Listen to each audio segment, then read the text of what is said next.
Yes, boys, welcome back to the channel. Today, I'll be giving my best bets for UFC Vegas 89. Boys, I'm in my dressing gown. I just got back from Bellator Belfast, so ignore me. I'm really tired right now. I've just, throwing this on, doing this video real quick, and then hitting the sheets because I'm absolutely knackered right now. Currently 1:20 in the morning, but boys, we've been absolutely crushing it this year. We're up 60 units already this year alone. I mean, that's insane, and a very high percent ROI. I think we're up, I don't even know what our ROI is right now, but it's very high, and yeah, we've got some momentum with three event win streak. And Bellator, I'll recap the last three events real quick before we do that. Here are all my bets for this week. Well, some of my bets, but the last three cards, okay, we lost there, so it is what it is. But we're eating two overall this year on events. 14 units on this event. We were up 24 units overall with the bets I gave out. I give out other bets than these, not just these bets right here. 10 units on these. I think we're up 24 units overall on the bets that I gave out. And then 0.24 units on the Bellator is what it is. You're not going to absolutely slam the books in every card, are you? 0.2. We're in the green. Green is green at the end of the day, and that's all you can really ask for. So, we'll take it 2 and 2 on the money lines on a very, high variance type card. Bellator is very high variance, kind of random at times, but yeah, I mean, that Tim Wild knockout, boys. If you haven't seen that knockout, I would definitely go and watch that. Bro, Tim Wild was like, he was literally out cold for literally 2 minutes. Dude, they were trying everything to get him to regain consciousness. They had brought out the oxygen mask for him. Dude, I'm not even joking. It was such a scary KO. That dude was not moving for literally, I'm not even trolling, like 3 minutes straight. But yeah, a decent night. It is what it is. 0.24 units. Whatever. But yeah, on to this week. UFC Vegas 89. Sorry, boys, if I have really low energy, man. I am so tired. I'm literally like rasping at straws here to get through this breakdown video. Hope you guys appreciate it, because I do want everyone to crush the books and make some money. This week, boys, I'm absolutely attacking the books with these lines. Some of these lines that they're giving me, I think they're very attackable. I think this card is very attackable from a betting perspective. I like Namajunas in this. I'll just start at the top.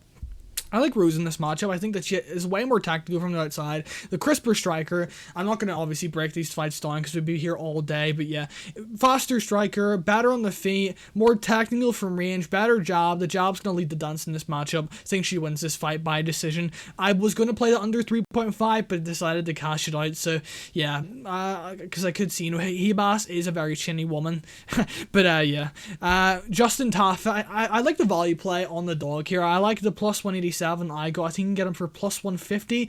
I don't know if I'd play him plus 150. It'd probably be it's definitely a dog or pass situation. I don't know who's lying minus 200 on Carl Williams. I just feel like Justin Tafa has the power advantage here. We've never seen him getting taken down in the UFC. He has the leg kicking ability, as we've seen in his previous fights. Carl Williams in his last fight against Ed Sherman was getting his leg absolutely chewed up, and in the later rounds, man, like, he just looked completely dead. So I could see Justin Tafa struggling earlier on, and then even rallying late. That kind of sounds crazy to say, but Carl Williams, man, in his last fight against Chase Sherman, of all people, didn't look the best. Yeah, I do like the dog money on Justin Taffy. I think he may be injured coming into this matchup, but 1.2 units on a plus 187 dog. It is what it is. And Edmund Shabazian, I really love this matchup for Edmund, man. I think he has the way better technical striking, the jab to the body, the kicks to the legs, the kicks to the body, and I just don't think AJ Dobson has that kind of cardio and pace that he puts on other guys. Gas out a guy like Edmund Shabazian, who has struggled with cardio in the past and wrestling. I just don't think AJ Dobson is a very high level fighter. I think Edmund Shabazian has him covered in every aspect of MMA. You're going to say, oh, his cardio is really bad, but I just don't see AJ Dobson being a guy that pushes that type of pace in a kickboxing fight, which this will be. As we've seen against Armin Petrosian, he doesn't really fight at a high pace whatsoever. He kind of waits, stares at you, and lets you get off on him. So I do think Edmund Shabazian is definitely the side. I also parlayed him with Anderson with Bellator. So Bellator wasn't actually a bad night, 0.2 units, but it could be more if Shabazian wins. So but Bellator wasn't actually a bad night if you look at this bet as well. That will cash for like 1.3 units. So yeah, Cameron Simon, I think that Peyton Talbot is very hittable on the feet. I think that Peyton Talbot leaves openings on the feet. I think Cameron Simon is the more technical boxer on the outside, or well, in the pocket, I mean. And I think he can piece Peyton Talbot up, coming in recklessly, potentially timing in takedowns. I'm not saying he's a D1 wrestler here. He's not gonna D1 wrestle his way to victory, but I think that that Cameron Simon can, time some takedowns on Peyton Talbot to negate the forward pressure. Peyton Talbot does not have very good takedown defense, and I just like Cameron Simon's technical ability on the feet here compared to the wild diversity of Peyton Talbot. I don't think Cameron Simon's the diversity of strikes for Peyton Talbot is a guy that's going to really work on Cameron Simon. Peyton Talbot has been absolutely finding cans. I'm pretty sure he was what do you call it? Uriah Faber's. He was getting absolute layup matchups in Uriah Faber's organization. Uriah Faber trains him, so I think he's a bit of a can crusher, to be honest, man. I think that Cameron Simon is going to expose Peyton Talbot this Saturday night, and I also have him by decision. Like that odds plus 300 and right there. I don't really see him finishing Peyton Talbot unless it's by submission. Billy Quarantillo, this is the only bet. I'll be honest, this is the only bet I kind of went in a bit too hard, man. I just feel like I went into this bet a bit, square, really. I mean, bit of a square bet right here, but I do think Billy Quarantillo is going to be the better minute winner here. There are questions. Does Yusuf Zalal have the ability to, stay on the outside here? He does. But, not let Billy Quarantillo get off. But I feel like Billy Quarantillo, even if he's missing shots, it's better for the optics for the judges' scorecards. If I wish I could maybe, tune this bet down to maybe a 1.5 unit play. I think I kind of rushed in with the 3 units. But I do think he wins. At this stage, it's a minus 110 pick him right now. I wouldn't even bet anyone. I know I picked minus 130 right here. I got really bad odds on Billy Q in this matchup, but I feel like as the week has went on, I am kind of, regretting betting this fight. So I'm just telling you guys, proceed with caution with this one. Luis Puel, who has the inside out boxing, the technical ability in the end. Well, not really technically, he's not really technical at all, but Padilla has his hands here, right? Padilla will have his hands here the entire fight, right in his chin, and that is just a recipe for disaster. And he also boxes in the pocket. Puello, man, this guy absolutely wants to fight and brawl with you. He nice hooks in the inside, and I feel like the guard off Padilla is going to be exposed to those hooks around the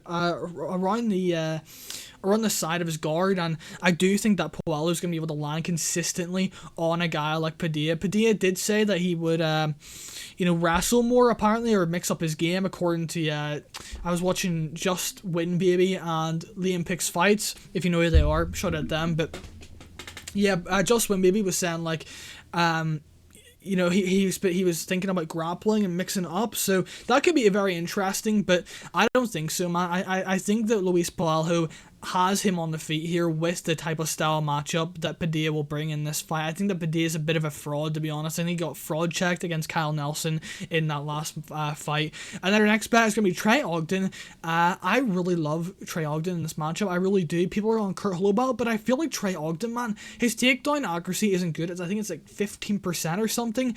But, I mean, the big bad wolf could blow Kurt Holobaugh down, no joke.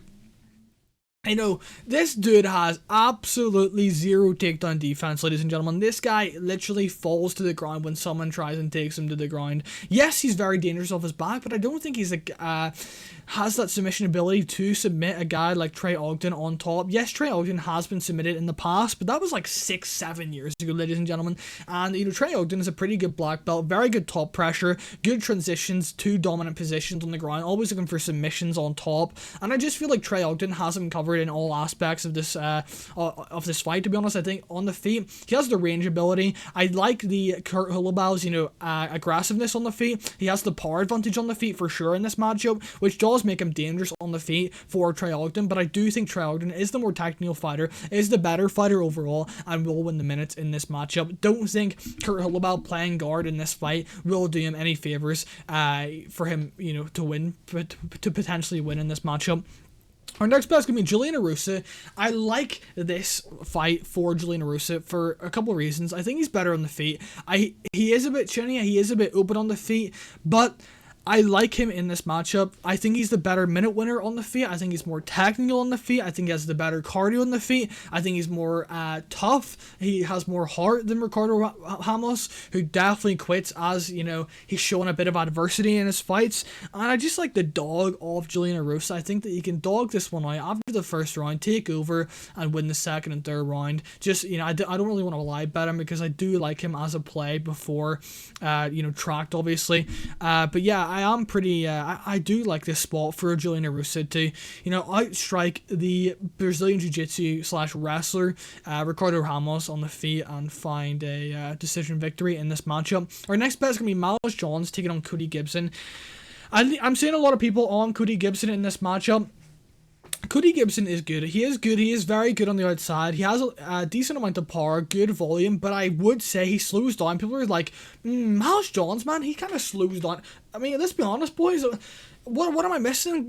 Why are we acting like Cody Gibson is some cardio freak like Merab Dvalishvili? I mean, he's not whatsoever. He has cardio issues himself, and I think that there are chances for Miles Johns to implement multiple paths to victory in this matchup. I think that Cody Gibson is very hittable on the feet. He does get cracked on the feet, and a guy with the power of Miles Johns, you don't want to be getting hit by this absolute tiny refrigerator guy. I mean, this guy hits like a truck, and if you're taking shots clean on the chin from Miles Johns, it's usually not going to end up well for you. But yeah, I also like the wrestling ability of Miles Johns here. I do think he has a major advantage there when Cody Gibson is taken down. His takedown defense isn't that good, and when he is taken down, he doesn't really get back up. So I do like Miles Johns in this matchup to win this fight, either by TKO or decision. I'm not really sure.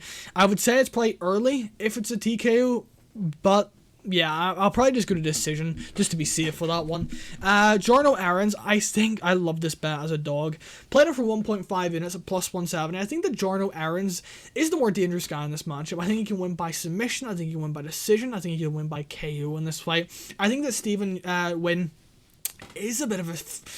I think he's a bit of a can crusher. I do think he's a bit of a can crusher. He hasn't got the best defense on the feet. Jarno Aarons hits like a truck, and this guy's fighting for his job in this fight. He seems extremely motivated coming into this fight from what I've seen on his YouTube channel. Well, I got sent a clip of him, saying, I hate losing, and this fight, I'm gonna, whatever. I've just seen him being very motivated for this fight, and I do think he has the abilities to win this fight. I think that Stephen Wynn has the ability to win this fight by decision. I think he's the better striker. I think he's the more technical striker from the outside. I think he has to do straighter shots. If he keeps him on the end of punches, he should be able to win this fight. But I just can't really rely on Stephen Wynn to do that for the entire 15 minutes. I think that Jarno Aarons doesn't have to be perfect, while Stephen Wynn has to be perfect for the entire 15 minutes. Jarno Aarons can make multiple mistakes, eat a couple shots on the chin. He's very durable, very tough, got big power, good submission ability, good wrestling.